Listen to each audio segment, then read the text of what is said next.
ایک دیہاتی نے گارے مٹی سے اپنا گھر بنایا۔ گھر میں اس نے چھوٹی سے 7 مسلوں کی مسجد بھی بنائی کیونکہ اس کے 7 بیٹے تھے۔ تعمیر مکمل ہوئی تو اس نے اپنے بیٹوں کو بلایا اور کہا کہ میں چاہتا ہوں کہ مسجد کی لپائی جنت کی مٹی سے کروں۔ تم سب جاؤ اور جنت کی مٹی تلاش کر کے لاؤ۔ بیٹے پریشان ہو گئے کہ جنت کی مٹی کہاں سے لائیں۔ باپ کا حکم تھا۔ 6 بیٹے ڈھونڈنے نکل کھڑے ہوئے، جبکہ سب سے چھوٹا اور 7واں بیٹا بیمار تھا، گھر پر ہی رہا۔ بھائی شام کو تھکے ہارے خالی ہاتھ لوٹے تو کیا دیکھتے ہیں، چھوٹا بھائی مٹی بوری میں بھر کے بیٹھا ہے۔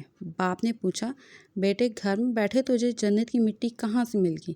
بیٹے نے کہا، سارا دن ماں کے پیچھے پیچھے پھرتا رہا، جہاں جہاں وہ قدم رکھتی تھی وہاں سے مٹی اٹھا اٹھا کے جمع کرتا رہا، یہی وہ مٹی ہے۔